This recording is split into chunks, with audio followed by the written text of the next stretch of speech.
Welcome, everybody, to Firehouse Talks with Jersey Rick, igniting leadership excellence. And today we are interviewing, or I am interviewing, Paul Callan. Now, before I talk about Paul's bio, I've said this in every podcast. You don't have to be a firefighter to listen to Firehouse Talks with Jersey Rick, where we talk about everything related to leadership. And we have people who are not in emergency services listening, and we even have police officers who are listening to this as well. So just because it says Firehouse Talks, don't turn it off. And I know you're going to hear a lot of good things today from Paul Callan. So Paul currently serves as the Chief Strategy Officer for the San Diego-based aerospace company PKL Services Incorporated, where he leads the strategic performance of the company. Paul had a distinguished 27-year career with the United States Marine Corps. Retiring as a colonel, he served tours as a commanding officer, chief of staff, executive officer, and operations officer, as well as a deputy branch head at headquarters U.S. Marine Corps. Paul had combat tours in Kuwait, Iraq, and Afghanistan, with his final assignment as Chief of Staff, 3rd Marine Aircraft Wing Forward, operating in Helmand Province, Afghanistan. Paul earned numerous military awards and decorations, including the Bronze Star, Legion of Merit, two Meritorious Service Medals, several Navy and Marine Corps Commendation and Achievement Medals, and multiple campaign medals and Sea Service Deployment Ribbons. Additionally, Paul was selected as the 1997 Marine Ground Officer of the Year by the Marine Corps Aviation Association. Paul is also the creator of the Callan Course, an elite leadership development program used by corporations, government agencies, first responders, universities, and the military. Paul earned his Bachelor of Arts from Colgate University, where he played football, and he also earned a master's degree in national security strategy from the Naval War College, Newport, Rhode Island, graduating summa cum laude. Paul was raised outside of Boston, Massachusetts, and currently resides in sunny San Diego, California, where he stays active in fitness, reading and writing, and volunteering with the Catholic Diocese of San Diego. Paul, welcome and thank you to Firehouse Talks with Jersey Rick. Well, thank you, Rick. It's a pleasure to see you again and talk to you. We've had a long friendship and history of kind of our devotion to multiple target topics, not the least of which is leadership. So it's wonderful to be back together with you again, my friend. And I appreciate that. And folks, those of you who have listened to my book, The Furnace of Leadership Development, Paul was kind enough to write the foreword to that book, which I'm very appreciative of. So, Paul, you've had a long career with the Marine Corps, and now we're working with PKL Services, still involved with the military. And thinking back, when you've told me your story when you were in college, but tell our listeners, what was it that drew you to the Marines?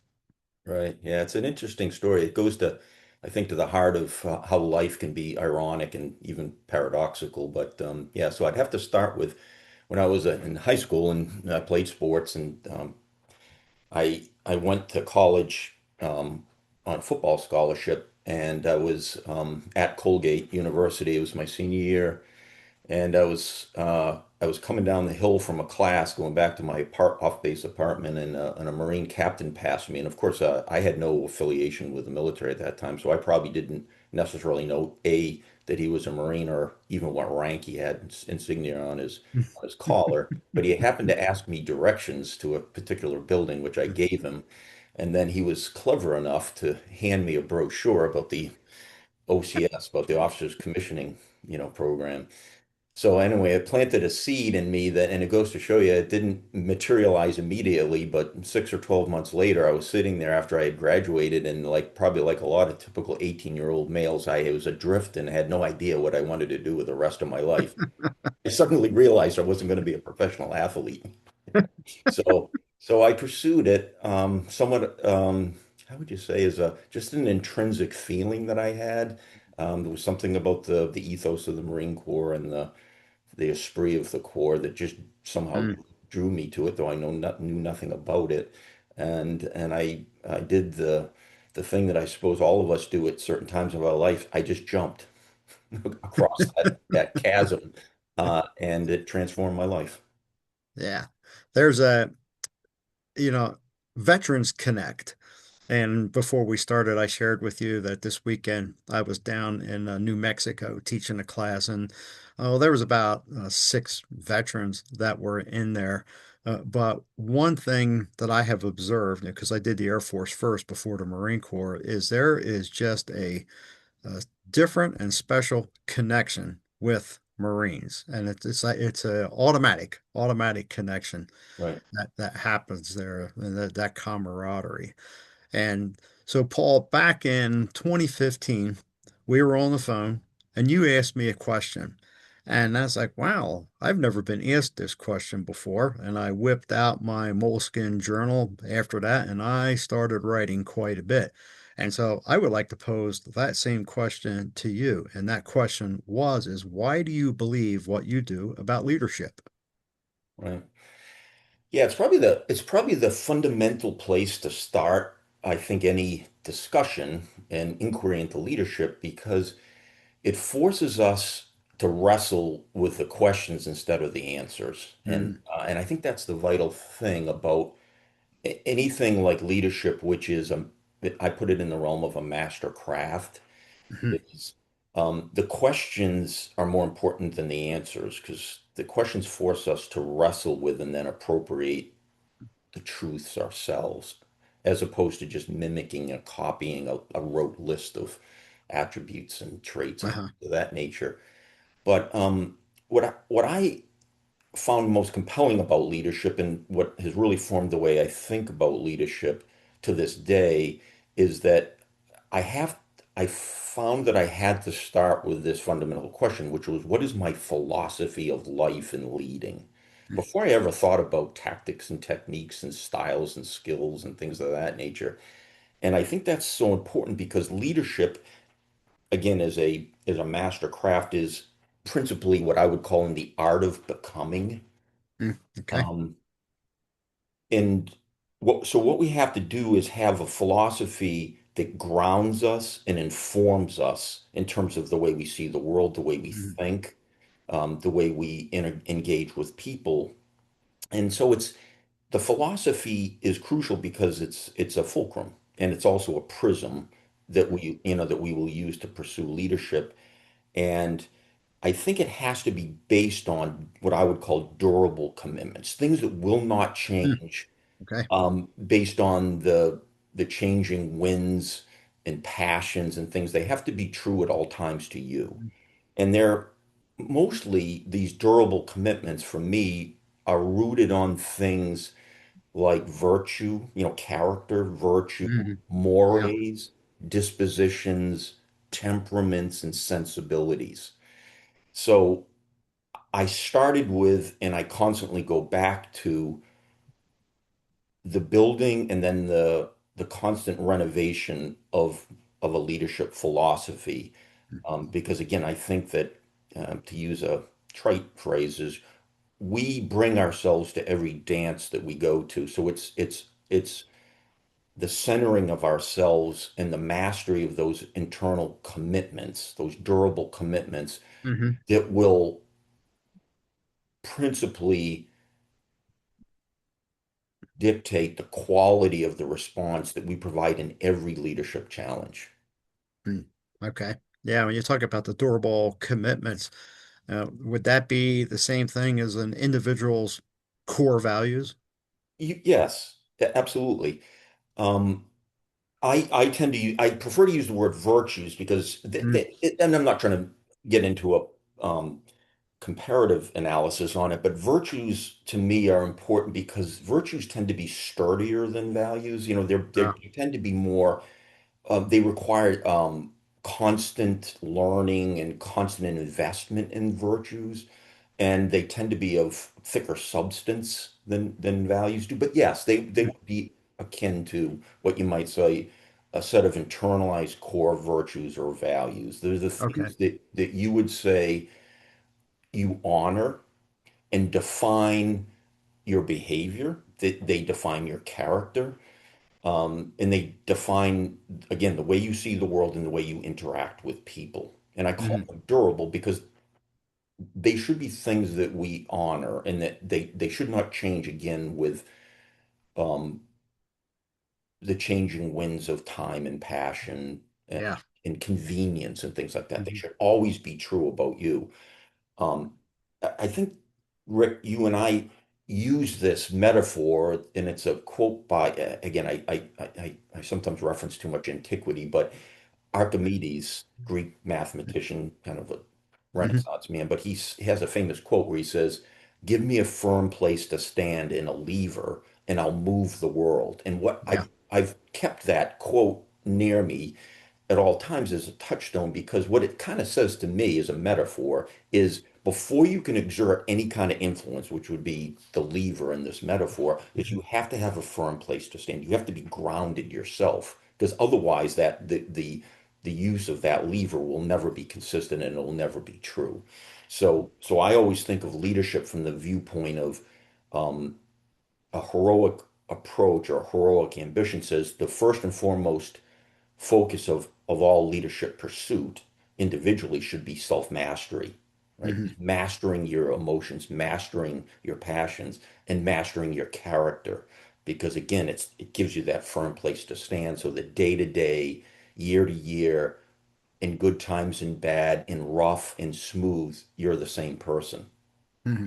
Yeah, and I like that, Paul. I like that about the durable commitment and the virtues and how you're explaining that. And I was thinking back to years ago that when I was in the military and I heard a pastor say, "If you don't know what you believe in, you're going to fall for anything."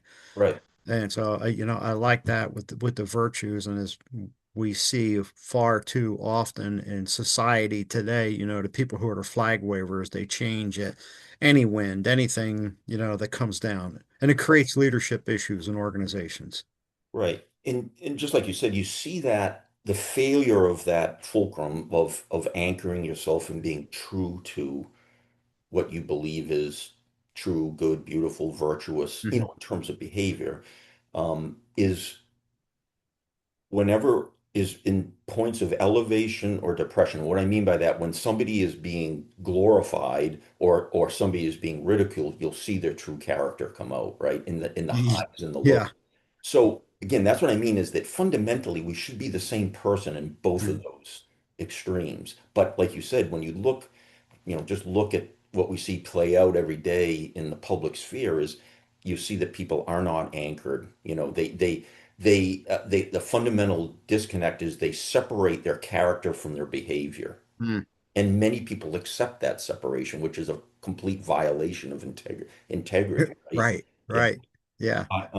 Yeah, it's such a interesting thing, but it- I think that if we all thought of leadership that way, if we thought about there's a time and a place and a necessity to think about the science part of leadership and management, which is when we get into skills and techniques Hmm. and things of that nature. But I think that the foremost consideration is the anchoring first, because then once you then add on or bolt on the techniques and the skills and things like that, they're bolted to something that's firm. It's a foundational anchor point. Um, that again, I always think of it as when you walk into a room, um, people never take their eye off who you are. You know, um, we should be when I shave in the morning, I'm looking in the mirror. The commitment I make to myself is I should be the same person I think I am, and I say that I commit to when I'm looking at myself in the mirror should be the same person that walks into that room with other people. Yes. And so I should be trustworthy in that sense, and I Hmm. should be honorable in that sense, and I should bring that. And I think other people should have the expectation that I've given a commitment to that, because I think that's Hmm. what people respond to is the consistency and the quality of your character and the trustworthiness of your character that you bring into every event. Yeah, yeah. And even though this lacks in our society today, authenticity, I believe people are looking for leaders who are authentic. Yes. And like you said, trustworthy and honest. So I had an interview the other day with a gentleman. He was a veteran of the 82nd Airborne. He was a NCO, and he made a comment about being young. and being in those positions. And I said, yeah, the people who've never been in the military, they really truly, I don't think, understand how young the military force is. But then on top of that, the responsibility that is placed on the young people in both the enlisted ranks and the officer ranks, the things that people in the military get to do that on the outside, they might be in the workforce 10 to 15 years before they ever had that type of responsibility. So, Right. with that being said, Paul, when you went into the Marine Corps, what was the first leadership experience that you remember? That's a good question. I could probably answer it best through actually almost like a visual or an optical event that our senior drill instructor used. And every morning when we used to fall out um, of the barracks and form up before the sun had risen, there was a dirt path that led off the edge of the grinder, if you will, into the woodland that surrounded the barracks, and this would have been in Quantico. And I Hmm. remember the senior drill instructor would often point to that dirt trail, and he called it the old dusty road. And he said, if you're good enough, and if you can hack it and make it as a Marine, he goes, you'll be given the honor and the privilege of stepping onto that old dusty road, which is the road that all Marines throughout time that have served honorably have marched. And so your obligation every day that you wake up is to stay true to leading Marines. And he said, you're going to be given the greatest and most, sacred responsibility is Marines are going to be placed in your charge. And you better lead them and lead them well every day. So that's the first thing I remember. So it was, again, it was almost like a metaphor, but the use of that dusty road metaphor that conveyed this sense that the Marine Corps is all about mission and all about leadership. Hmm. Right? It's at the heart of everything we do. And so that understanding and that commitment was ingrained in me really probably within the first 24 to 48 hours of my existence. Wow. And which tells you something about organizational excellence because you have to identify and stay true to who you are and what you believe, right? And so Yes. that was fundamental. So in a sense, what it said is you will never not be involved in leadership and you will never not be judged on the quality of your leadership. So never forget that and never take that out. And I mean, so it put the responsibility on us not to pursue leadership from the standpoint of power or praise or glory.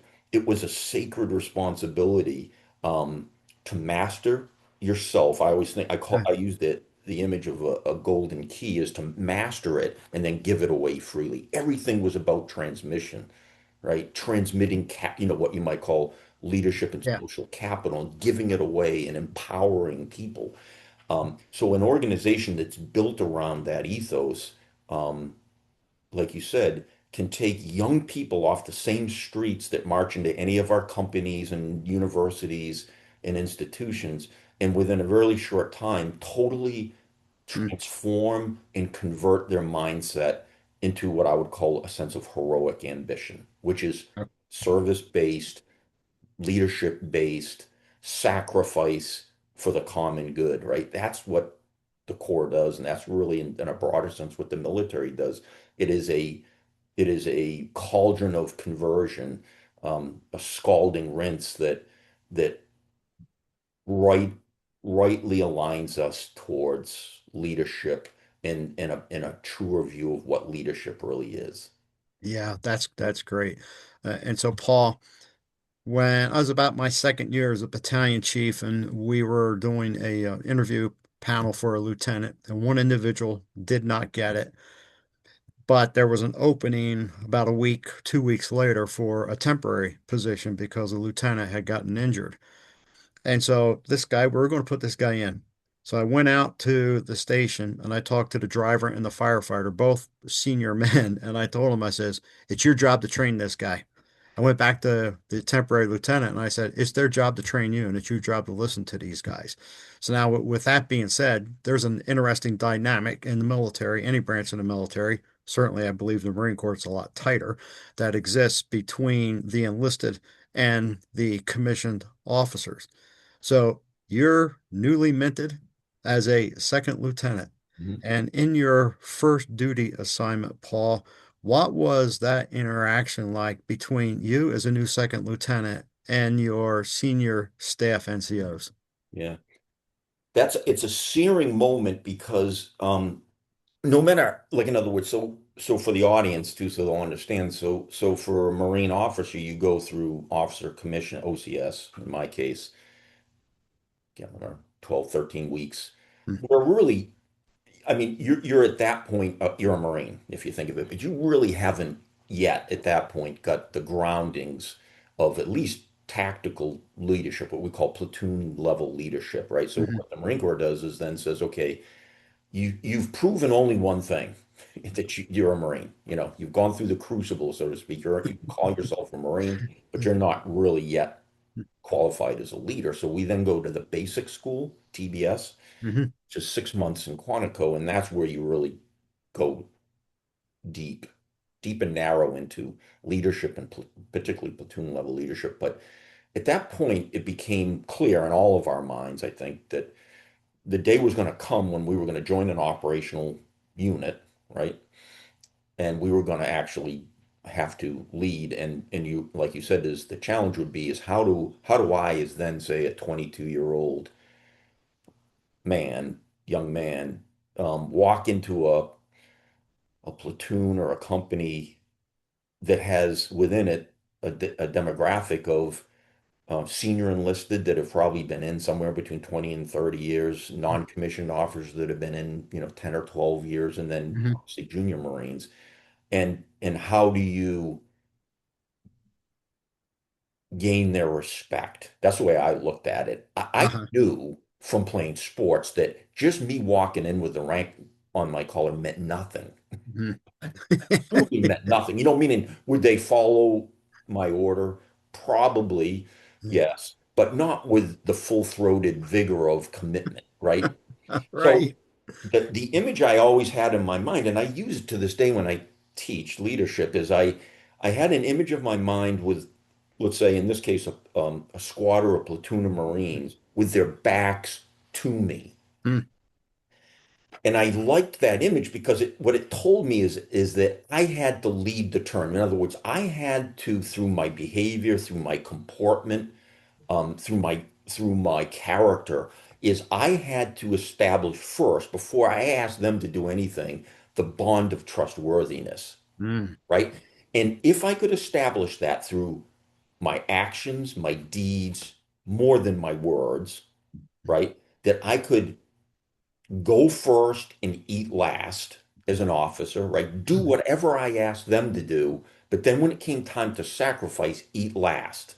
mhm, And then slowly what would happen if I focus solely on that is to show them through, again, through the all of the elements of my person, that I was trustworthy, and that I had capability, and that I was willing to learn, that I could say to them in a sense, whether I ever vocalize it, as yes, I don't know everything right now, but I'm gonna listen and I'm gonna learn, but no matter what, I will lead.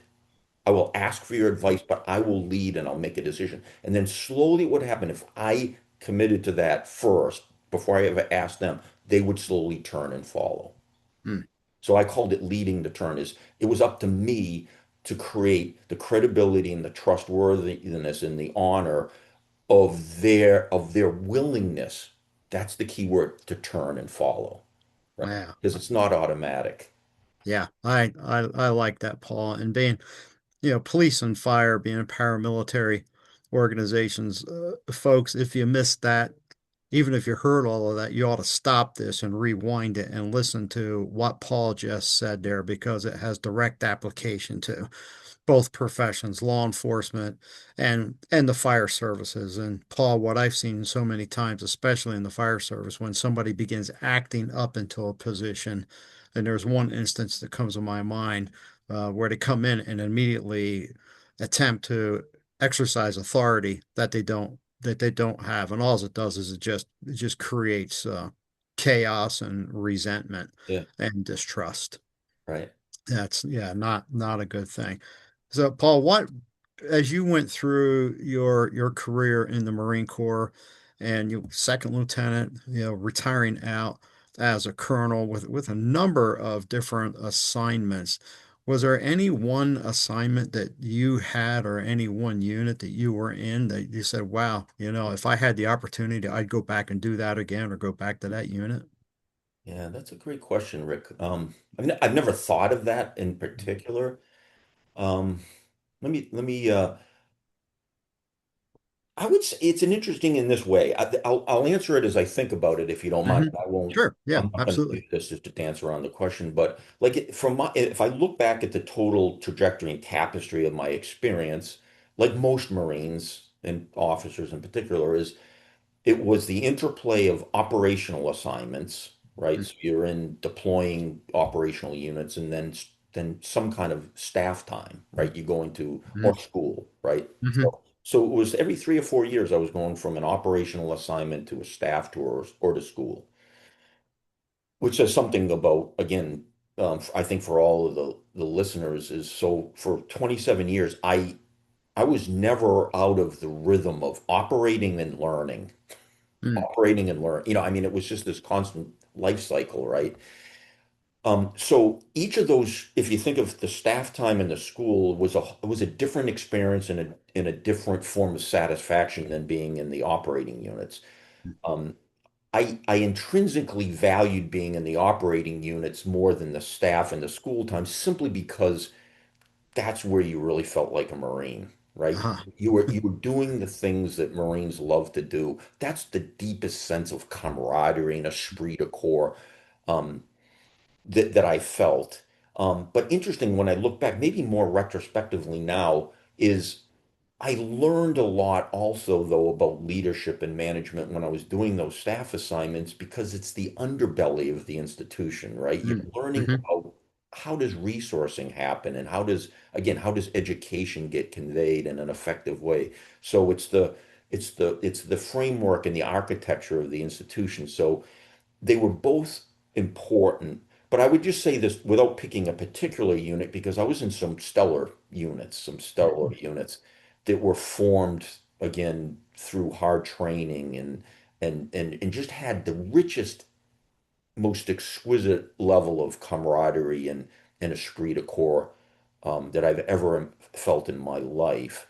Um, and it was those experiences that in other words that we went through as a group. So we went through again a cauldron of training, a cauldron of preparation, and then um, the test of execution, where we had to take everything we learned and just the sense of the magnitude of significance that you felt coming out of those experiences, those operational experiences. So those were maybe more vivid, um, only in the sense that it was the most searing level of significance and camaraderie that I ever felt, right? Okay. Which it kind of tells us, right, is that deep levels of satisfaction, deep levels of fraternity and mattering and belonging and meaning come from common sacrifice, Mm. right? I, Yeah. I never in my life had a feeling of those, if we just listed those attributes, which I think all of your listeners today would say, in my unit, whatever that is, like you said, it could be a first responder, might be a school teacher, a board member, whatever it is. I think all of us would say if we could list the attributes and qualities that we would love to build and sustain, we'd probably say things like this. We'd say meaning, I'm trying to think, orientation, Mm. mattering, belonging, and some kind of transcendent standards, right? All Hmm. of those can be built and sustained, but they only come through a dedicated and somewhat arduous process of common sacrifice. Right? Yeah. It is, the best way to think of it, it's a crucible that we go through shoulder to shoulder through common commitment and common Mhm. sacrifice. And out of that comes those things. You can't create meaning and belonging and mattering by talking. It's not a propositional event, Mhm. right? Yeah. You can't learn those things through words and through propositions. You have to experience them. You have to experience them with other people. Mm. So that Yeah. is one of the key lessons that I learned through these peak experiences is you're talking about is if you want, it's kind of like the field of dreams. If you want it to happen, you have to build it. You have to Mhm. build organizations and you have to build situations, crucible-like situations where people co-conspire to and co-sacrifice that will then produce the byproducts of meaning, belonging, mattering, and orientation. Yeah. It's interesting that you mentioned meaning and belonging and some of the recent employment statistics that I've seen coming from the Gallup polls. Meaning and sense of belonging are a couple of those that are at the top for employee dissatisfaction. Yep. Yeah. It's an interesting thing, Rick, because it's really cratering. It's cratering more broadly in our society. If you kind of go back, stretch the band of observation back a good 30 to 40 years, those attributes, if you know, and you luckily we have enough Hmm. data to measure them, but those kinds of, let's call them meaning metrics.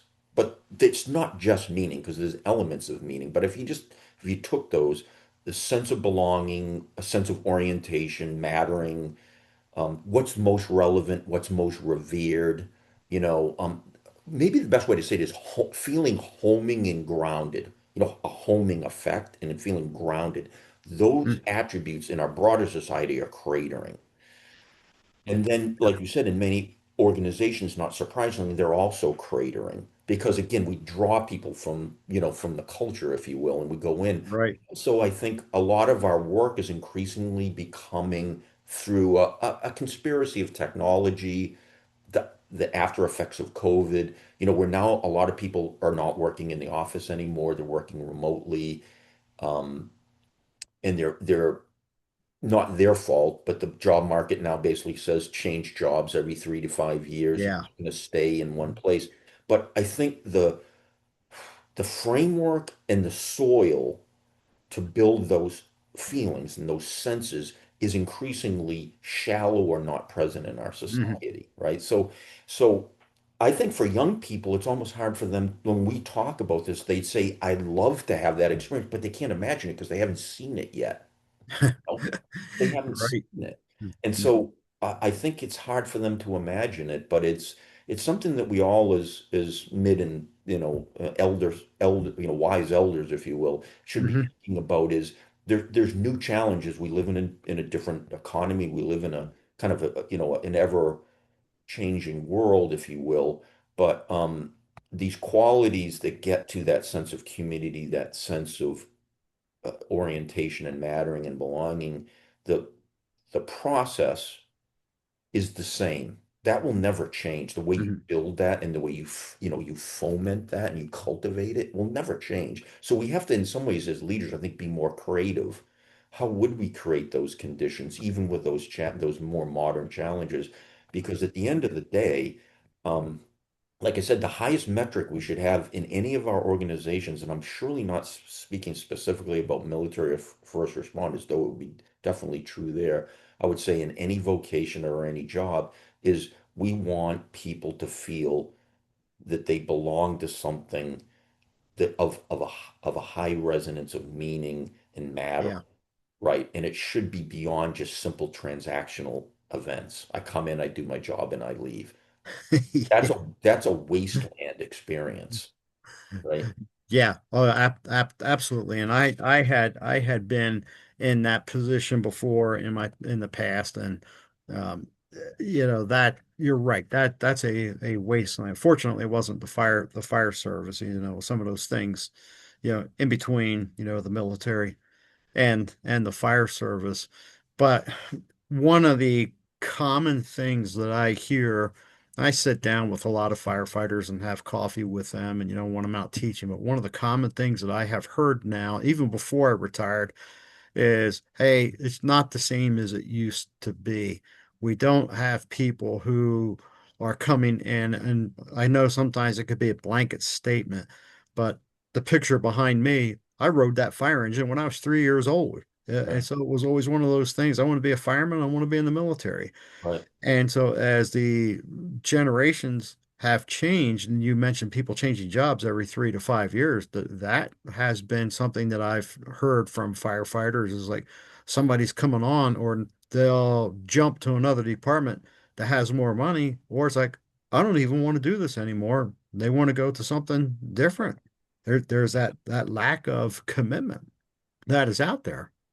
Right. Yeah. And so again, for the younger people, I see it as we have done a bad job of transmitting social and professional capital. Like we've Mm, done a bad job of talking why these things are important, right? So what their heads are filled with, if you will, is a uber materialist transactional view of the world. You know. huh, And so again, this is like you just said, is I believe that if we just stayed within the realm of first responders and we said it's people coming to us are just different, I would say not really, but never drop your standards. I would say that what if we maintain high standards and we never drop our standards, initially people may say I don't want any of that, but ultimately what people will come around to is I value that because when I look around me, nobody else is doing that. Nobody else is retaining high mm, standards and high levels of commitment to excellence, right? So in time, this is just the cycle of the way I think culture goes is in time, people come back to revering excellence, you know. mm, And because think of it, if we drop our standards just so we can appease people, and give them an easier glide slope in time that deteriorates the whole ethos of the organization. Right? yes, And yes. people actually mock that, over time. So I think the key thing that we all should keep in mind as leaders is when we're talking to people is focus on why the standards are supreme, right? Hmm. And why the virtues and values that we espouse. And yes, this is hard, but why that matters because if I think if we do a better job of conveying that, it'll connect with the right people. But again, in time, more broadly, as people start to look and they see all the other institutions in our society waning and cratering, that's why the military continues to have a high level of respect. It's not so much because of a particular event. It's because when most people in society look at the military, they say, they haven't really dropped their standards. They still are who they say they are fundamentally, and ultimately that's what people will respect. So that's the way I see it. We just have to do a better job, I think, with the young folks, if I can use that term, is just explaining why these these virtues and values and why high standards and high levels of performance matter because they will shape your life and they will give you experiences far greater and far more meaningful and far more significant Mm, than any transactional experience you'll ever have in your life. yeah, absolutely. And when you're talking about the standards, the expectations, just on Monday, I saw a short video from the Commandant. For those who are not familiar, the Commandant of the Marine Corps, when he said, "You joined us, we didn't join you." Yeah, right, right. Yeah, We didn't offer you a rose garden. yeah, yeah. Yeah, And so, Paul, before we transition to post Marine Corps and talk a little bit about the Callan course, as you experienced changes from going from second lieutenant to colonel, various leadership challenges along the way, picking up different roles and responsibilities, what advice would you give to those who serve in law enforcement and the fire service and the paramilitary environments, and even this carries over to other occupations, but what advice would you give to people who are progressing through the ranks and they are experiencing those different changes and challenges? yeah, yeah. As you, I like to think in. in images, and maybe the good way to think about the way I always try to understand that progression as you went up in rank was the idea of frontage, which is a military term, but I think even in firefighting, I think we Mhm. understand it in police, frontage is the range or the realm of your span of control. So Mhm. and when I was a younger or more junior officer, my span of control was narrow but deep. Mhm. So what I was expected to master was a lot about a little, if that makes sense, right? I had to have a Yes. very Mhm. narrow technical ex and leadership expertise. But the challenge was as I started to move up in rank and experiences, the frontage started to expand, right? Which called forth a different set of attributes, if I can Mhm. use that term Uh-huh. broadly, right? So your vision had to change now from knowing a lot about a little to now having to know a little about a lot because your Mhm. span of control and your span of influence. So what you had to say is, okay, I can't now do everything and I can't personally touch everything. So increasingly, what it had to do is how do I understand the need now for increasing levels and quality of things like leaders' intent, commanders' intent, Mhm. painting end states and objectives, delegating, um, and um, and guidance, right? Because again, you can't personally touch all the things. So it called forth, a different set of attributes that I had to learn to master. So I think the first thing is just be aware of that transition not only is going to happen and it has to happen, and you must be aware of it. Because Okay. oftentimes I Mhm. think where we see individuals fail is they start out in that kind of more tactical mode. And most of us love that tactical mode because you're doing the Yeah. operator things, right? You're doing the things that are kind of this is Mhm. what I love to do as a firefighter or Mhm. as a policeman or as a Marine or whatever the case may be. And then as of course as your span of control goes up, you start to get removed from that lowest tactical level. So the mistake some of us make is never wanting to leave that. I love Mhm. it and I don't ever want to leave it. And I almost refuse to leave it. And so if the organization promotes you, you have a huge problem because you have somebody that doesn't want to make the adaptation that's necessary, right, to now provide Yeah. things like guidance and again, commander's intent and things of that nature, as opposed to doing the thing.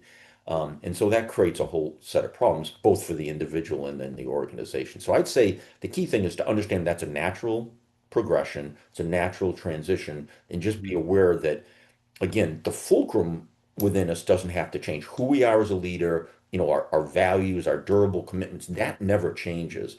But the the scaffolding and the way we think about how we impart knowledge and how we impart wisdom and how we impart guidance will change because our span of control is so different. Yeah, yeah, that's great. So something that long-term people in military, fire, police, EMS face is the last day, the last shift. And so 27 years in the Marine Corps, Paul, how did you prepare for that last day and what was that transition like? Because I thought that I was prepared and I think I may have been prepared better than others, but there have been times when I have struggled not being in the fire service. So what was your experience like? Right. Yeah, it's a common experience for like you and for those of us who have served in any vocation, for a long time, is about a year or so before again. So for the last my last tour was in Afghanistan, and so that's where I, in a sense, retired. I came back here and did the technical part of retirement, where I got my Uh-huh. reports and my DD 214 and everything. But I mean, I was in Afghanistan. I thought a lot about it, and the best way I psychologically could approach it is I said, I will never replicate this in the future, right? Mm, It's such a unique and was such a transformational experience for me that I recognized that I could. I couldn't and I didn't want to try to go find it somewhere else, if that makes sense, because I knew Yeah. that I couldn't. And I also didn't want to do the Marine Corps the disservice of like sitting outside the gate at Camp Pendleton with my Marine Corps hat on and just waiting for something to come back. You know what I'm saying? Because Uh-huh. that's not honoring the Corps. I believe in the Cincinnatus, Mhm. the Roman patrician and general. You serve, and then when you're done, you put the uniform away and you go back to being a citizen. Mhm. You always carry that with you, but there's a next chapter, and how the Yeah. best way for me to honor the Marine Corps was to have served honorably and served nobly, and on the last day to have given it the best I did as I did on my first day.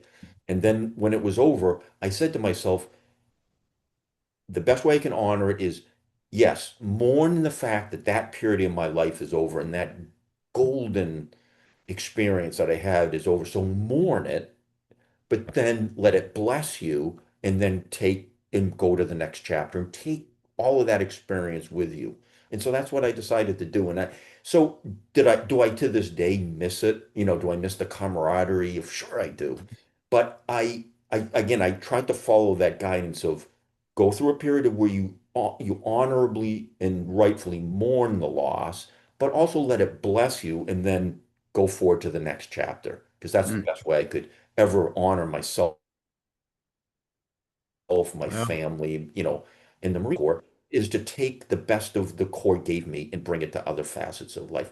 Be a Cincinnatus, right? That's what yeah. George Washington, right? Mm. Is That's right. Yes. he gave up power, he gave up glory, and he went back to being a farmer and a citizen, Yeah. So I try to keep that in mind. Mm. Yeah, that's great. I remember um yeah, you and I had a conversation, well, it's been several years back about this.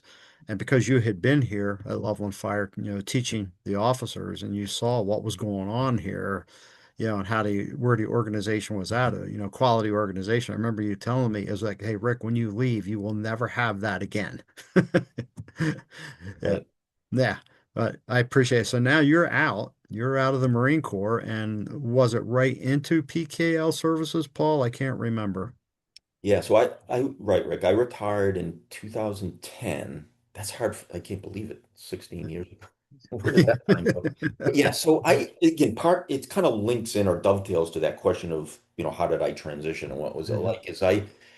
I talked to other Marines that I knew that had recently transitioned, and of course there were two schools of thought. One school of thought was take a break and do nothing for some period Mhm. of time, a year, and then think about what you want to do next, if anything. Or as other people said, go right into something, because put your energy into something. Mhm. So I thought about it, and it's a purely subjective thing. I thought about both of those options, but I thought to myself, I was still at that time young. I was 51 years old. I had a lot of passion. I, had developed a leadership course, and there was a lot of things I wanted to Mhm. do. So I chose the second. I said, I want to again go to a new chapter in my life. I was kind of like I didn't want to get into looking in the rear view mirror. You know what I mean? I wanted Yeah. to say Uh-huh. again, the Marine Corps was the most beloved and transformational thing I ever did in my life. I loved being a Marine. I loved the Marine Mhm. Corps. But again, I didn't want to again, be hanging on. I wanted to honor the Corps by going forward. So I said, I go into something new, a new chapter, I need a new steep climb. Mhm. I needed something new that I didn't really know a lot about, that I felt comfortable I could bring my native leadership skill to, but with Uh-huh. so I wanted that steep climb. So I did. I joined PKL Services, which is owned by a retired Marine, Sam Flores, is over 80% veteran. We do in the defense sector. Um, Mhm. Okay.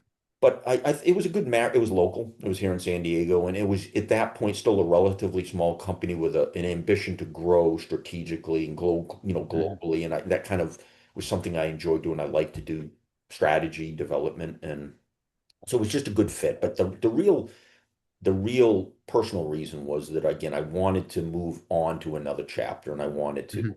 challenge myself in a new way. Yeah, that's great. So you mentioned the course. You've been here, the Callan course. I've been through it. I really uh, enjoyed it. Could you talk about the development of the Callan course, and are you still doing that? Yes. Yeah, so it's a good question because again, there's a lot of leadership development, and it's a good topic. I mean, it's a virtuous topic, right? We want to Hmm. develop it. But when Yeah. I thought about, I had always have enjoyed teaching, not in a necessarily even in a formal way. Like when I was in front of my Marines and we'd talk and we'd have, school circles and, post-op, you'd be doing some kind of a post-op mission debrief. I mean, Hmm. I just always felt I enjoyed giving and teaching and imparting knowledge, that kind of thing. So I had it was more like an itch, I had an itch and I wanted to give back. But I also thought about the way I asked myself that question, how do I think I understood and learned leadership? So I created a course that is a little different in this sense, is instead of basing the course on propositions like what's a good leader, I decided to build my entire course, which is it's got five, I'll describe it in a second, five phases and about, 60 modules around the questions, not the answers. Like, in other words, instead of what's a good leader, I said, why would somebody willingly follow? Yeah. Right. Hmm. Or instead of saying, you know, that point I made before, why would somebody turn and follow you? What's behind that?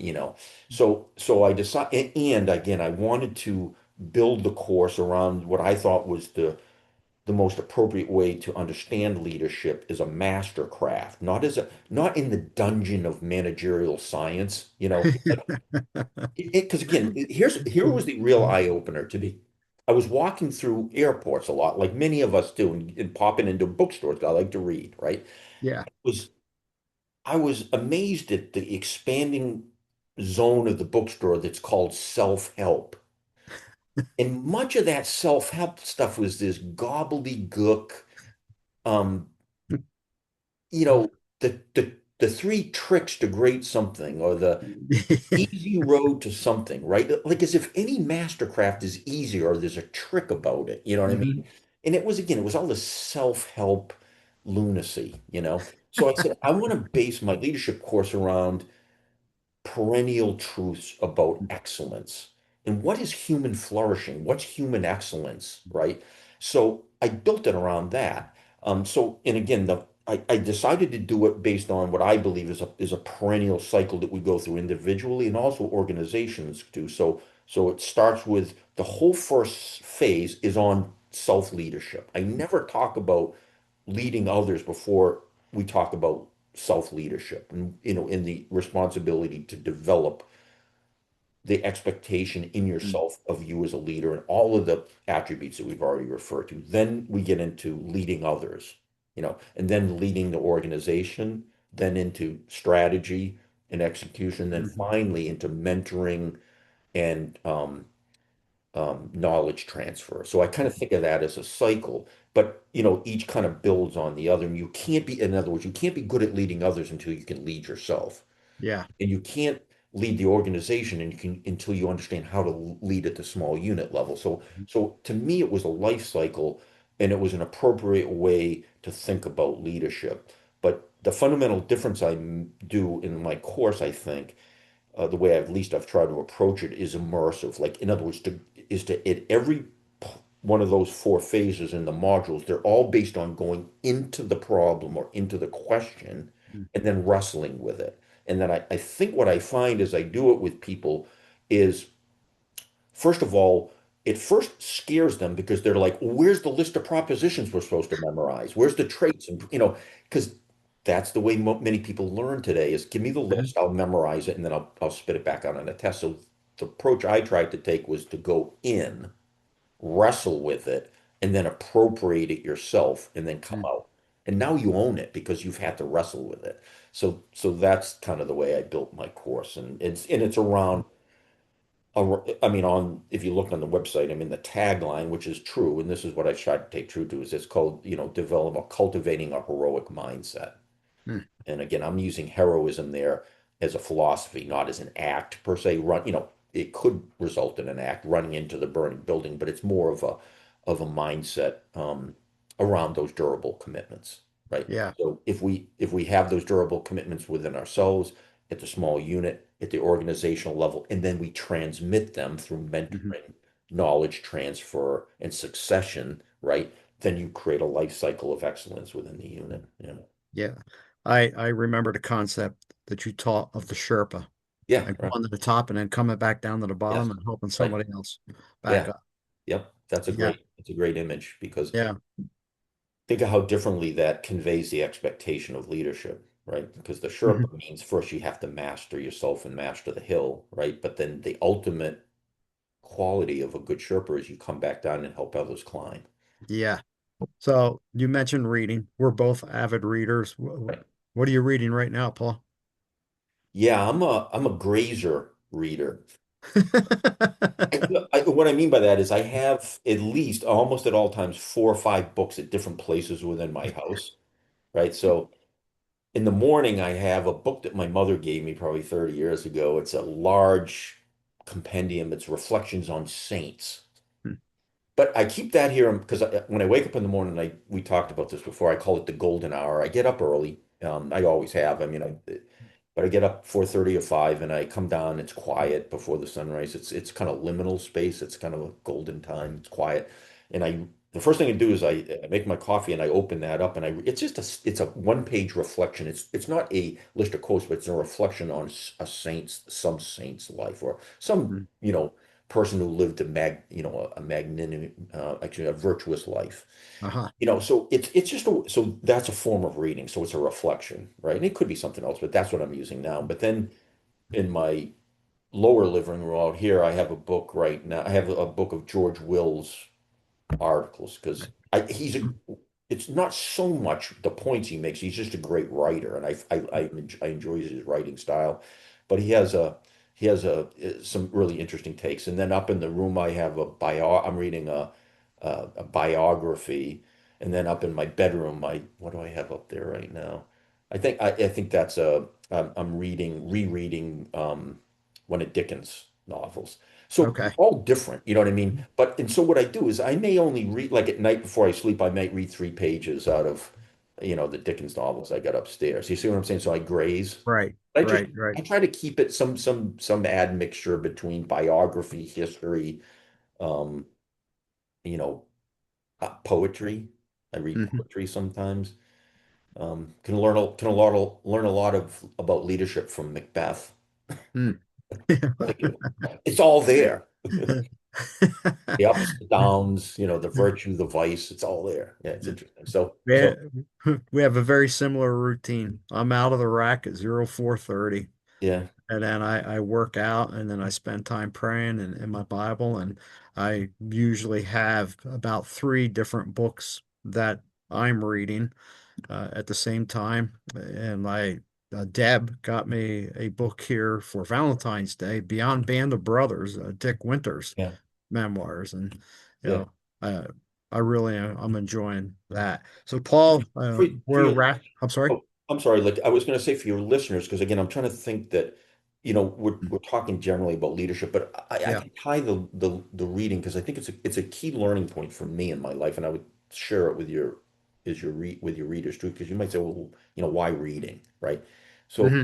what I found in my life, I'm 66 now, is a couple of things. As it's influenced my paradigm of leadership is one is reading provides solitude, which is really hard to find in our lives in our society Yes. now. And I think we need to find these kind of curated spaces of solitude where we kind of disconnect from the mania of the Hmm. rest of life and social media and all that stuff. So that's one is solitude is crucial for leaders because a place of equipoise and solitude, that's really where oftentimes your deep thoughts and your deep recognition comes from. Hmm. The other thing about reading, particularly things like biographies and histories and things like that, is it helps us over time form mental models. Like Yeah. it's like pattern recognition. Like Hmm. the scene in the movie Patton, Hmm. when they're in North Africa and Right. Yeah. he walks up there there's a plane there. It's Mhm. I think it's supposed to be the site of the Battle of Zama, which is in like the Second Punic War. But you remember George C. Scott playing Patton says to Mhm. Omar Bradley, I was here, I fought here. 2,000 Yeah. years ago. And it sounds kind of funny. And whether or not Patton really believed in reincarnation, I don't know that. But I kind of look at that to the point we're making now is the reason why leaders need to read and read expansively is kind of like Patton is Patton was never there. But what he's kind of saying to Bradley is because I've read and read Hmm. about the Punic Wars and read about other battles throughout time, is I can imagine myself there and I can recognize the patterns, right? So that's what another thing is a leader, I think that reading becomes so critical, particularly in histories and biographies and things like that, is because we can frame in our minds mental models. So in a sense, we can kind of like pre-live the events. Not that we're going to replicate them, but we can go, I see the pattern. I see, Right. I recognize that pattern. And so Yeah. there's a certain comfortableness with it. And the other thing that teaches us is, you hear a lot of people say when it comes down to executing, right? Is they'll say, you got to rise to the level. Here's what I found in life, and this is really true, and you learn this through reading about histories and biographies. No great unit really rises to level. What they do is they default to their standards, Yes. right? As Yeah. soon as you get hit, and I'm using hit again, kind of metaphorically, mean Mhm. whether that's walking into the room that is now ablaze, right? Or Mhm. walking into the firefight, or walking into a challenge at the workplace, right? That is really, really a difficult challenge. So as soon as you get punched in the nose, you don't really rise to the occasion. What you do is you default to your standards. So what reading and history teaches us and what life teaches us is set high standards and maintain high standards that are like the floor.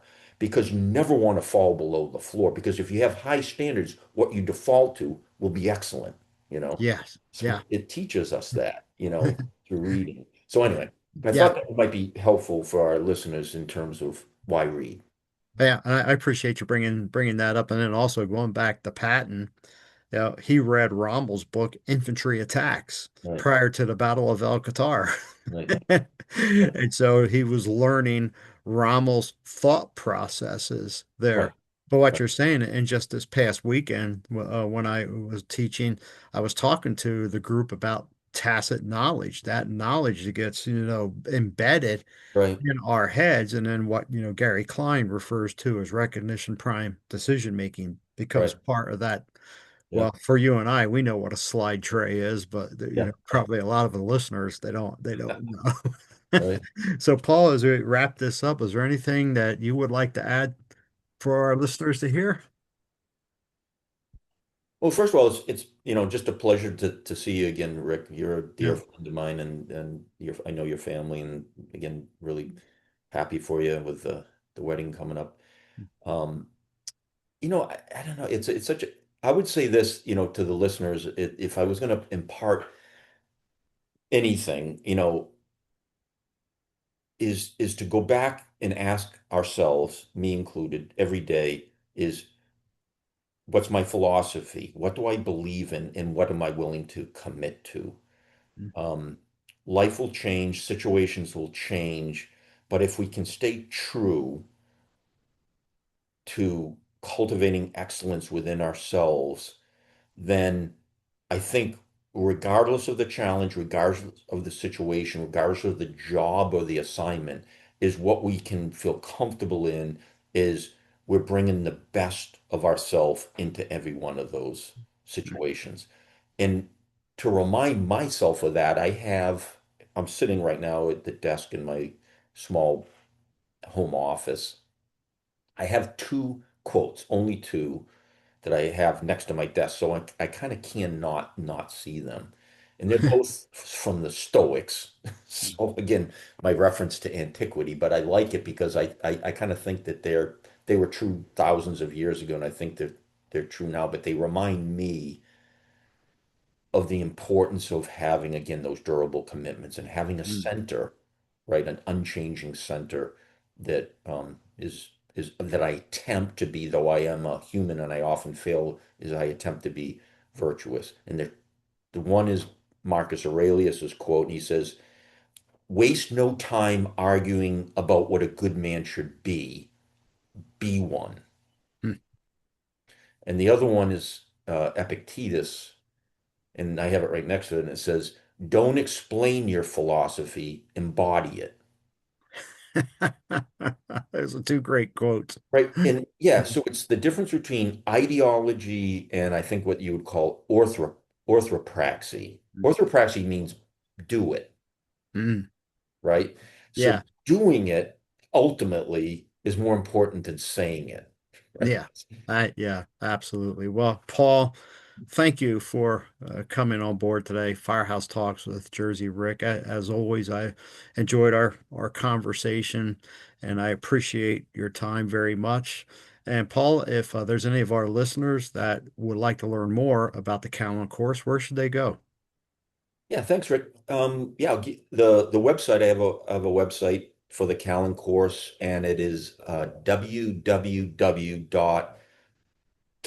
courses, so that it's plural, courses, S at the end of course, all one word. So in my last name, Callan. So callancourses.com. So website, and it explains the fundamentals of the course and kind of what we do and how we do it. Okay. All And right. happy to answer any questions if anybody had any, and talk Yeah. leadership. I always enjoy that. Yeah, and folks, I'll have that link in the show notes. And if you've enjoyed this, please like and share and subscribe. And again, Paul, thank you. And folks, until next time, we'll see you later. Bye.